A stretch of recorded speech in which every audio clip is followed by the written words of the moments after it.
स्थान पर विदेश जाकर करेंगे संवैधानिक संस्थाओं का अपमान, यही राहुल गांधी की बन चुकी है पहचान। विदेशी धरती पर जाकर कभी बोलना कि भारत में लोकतंत्र समाप्त हो गया। भारत के लोकतंत्र में समाप्ति के बाद यूएस और यूके को इंटरवीन करना चाहिए, हस्तक्षेप करना चाहिए।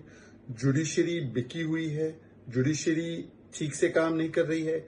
ईसीआई पर सवाल खड़े करना, भारत की हर संस्था पर जाकर विदेशी धरती पर सवाल खड़े करना, सेना से प्रूफ मांगना विदेशी धरती से, ये दिखाता है कि कुछ लोग मोदी विरोध करते करते अब भारत के विरोध में उतर आए हैं और वो भी विदेशी धरती पर इस प्रकार की जुबान बोलते हैं।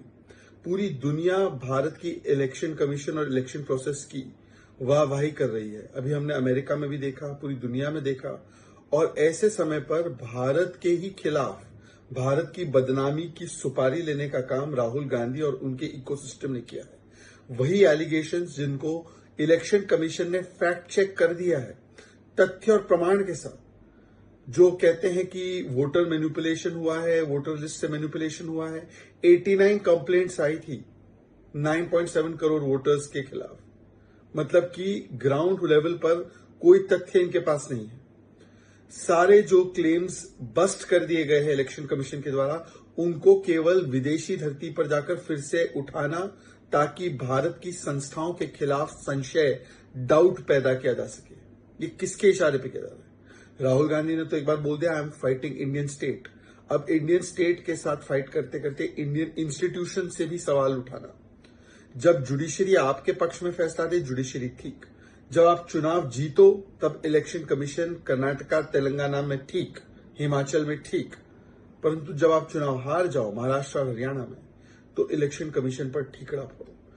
दरअसल अपने आप को हार से बचाना है, इसीलिए इलेक्शन कमीशन पर निशाना है। यही इनका फसाना है। Rahul Gandhi on foreign soil continues to do Bharat bashing just because he has a problem with one political party. This time, he has once again raised questions on Election Commission and its functioning. When the world is praising Election Commission for the spectacular work it has done, whether it's the general election or the elections in Jammu Kashmir, here is Rahul Gandhi, who time and again undermines India's institutions. He has already said he's fighting Indian state. Then he goes abroad and he also attacks Indian institutions. India's institutions, which are संवैधानिक institutions, इनका अपमान has become Rahul Gandhi's पहचान. He says democracy is over, US, UK should intervene. He says judiciary is not functioning properly. He says election commission is not working properly. When election commission conducts an election where Rahul Gandhi's party wins, it is fine. When judiciary gives a verdict where Rahul Gandhi gets relief, judiciary is fine. Otherwise, they are all finished. Democracy is in danger. This is conditional commitment to constitution. And it also shows that Rahul Gandhi in Modi Virod can descend to any amount of Desh Virod. He can question even the constitutional institutions and even Sena on foreign soil. This mindset of Rahul Gandhi shows how they are entitled and they put Parivar Tantra above Lok Tantra. They do not care about India and India's image. They have taken a supari against India's image, against India's institutions, and that too on foreign soil. All the allegations made by Rahul Gandhi on election commission have been countered already, factually, point by point. 9.7 crore voters. Only 89 complaints were received from the ground against these voters. If there was voter manipulation, just 89 complaints came. And those also were satisfactorily dealt with.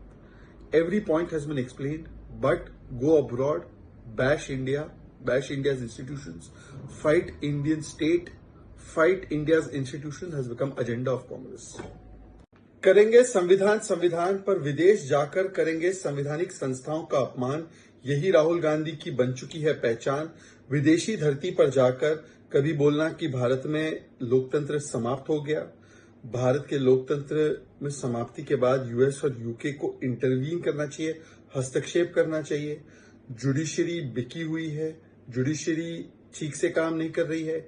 ECI पर सवाल खड़े करना, भारत की हर संस्था पर जाकर विदेशी धरती पर सवाल खड़े करना, सेना से प्रूफ मांगना विदेशी धरती से, ये दिखाता है कि कुछ लोग मोदी विरोध करते करते अब भारत के विरोध में उतर आए हैं और वो भी विदेशी धरती पर इस प्रकार की जुबान बोलते हैं।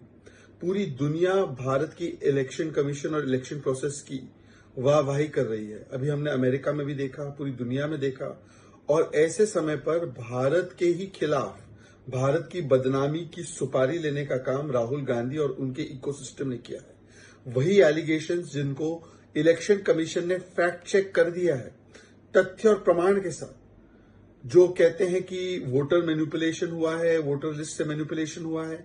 89 कंप्लेंट्स आई थी 9.7 करोड़ वोटर्स के खिलाफ, मतलब कि ग्राउंड लेवल पर कोई तथ्य इनके पास नहीं है। सारे जो क्लेम्स बस्ट कर दिए गए हैं इलेक्शन कमीशन के द्वारा, उनको केवल विदेशी धरती पर जाकर फिर से उठाना, ताकि भारत की संस्थाओं के खिलाफ संशय, डाउट पैदा किया जा सके। ये किसके इशारे पे किया जा रहा है? राहुल गांधी ने तो एक बार बोल दिया, I am fighting Indian state. अब इंडियन स्टेट के साथ फाइट करते करते इंडियन इंस्टीट्यूशन से भी सवाल उठाना। जब जुडिशरी आपके पक्ष में फैसला दे, जुडिशरी ठीक। जब आप चुनाव जीतो तब इलेक्शन कमीशन कर्नाटका तेलंगाना में ठीक, हिमाचल में ठीक, परंतु जब आप चुनाव हार जाओ महाराष्ट्र और हरियाणा में, तो इलेक्शन कमीशन पर ठीकरा पड़ो। दरअसल अपने आप को हार से बचाना है, इसीलिए इलेक्शन कमीशन पर निशाना है।